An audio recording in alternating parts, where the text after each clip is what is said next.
Aujourd'hui, je veux te parler d'un piège subtil qui enferme des milliers de fidèles, les fausses prophéties et la manipulation spirituelle.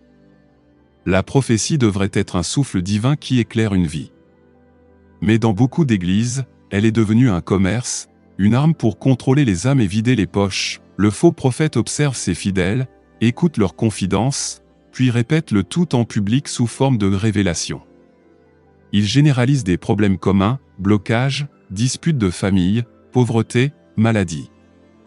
Chacun s'y reconnaît et croit que Dieu lui a parlé. Mais derrière cette mise en scène, il y a une stratégie précise pour capter ton attention et te faire croire qu'il est l'unique canal de Dieu. La manipulation touche toujours tes points les plus sensibles, mariage, argent, santé. Le faux prophète dira que ta famille est contre toi, que tes parents sont sorciers, que ton célibat vient d'une malédiction. Progressivement, tu coupes les liens avec les tiens et tu dépends entièrement de lui. Il utilise la peur pour t'enchaîner. Et bien sûr, chaque prophétie s'accompagne d'argent, il faut payer pour sceller la parole, il faut sacrifier financièrement pour être délivré. Pendant ce temps, tes projets stagnent, tes finances s'effondrent, mais son empire a lui grandi, les pseudo-miracles ajoutent au spectacle. Des gens tombent, crient, vomissent, et la foule acclame. Pourtant derrière, il y a souvent des complices ou des rituels occultes. Le fidèle croit que le ciel agit, mais il est victime d'un théâtre spirituel.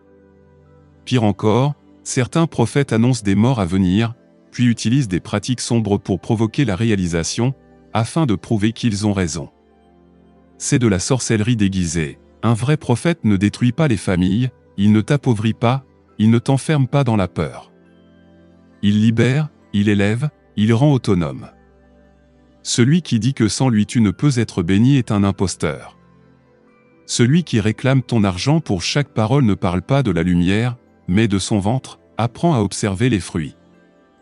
Car la vérité spirituelle n'a pas besoin de spectacle. La vraie lumière ne manipule pas, elle éclaire. La vraie prophétie ne te vole pas, elle te libère. Abonne-toi à cette page pour continuer à entendre des vérités qui brisent les illusions et ouvrent les yeux.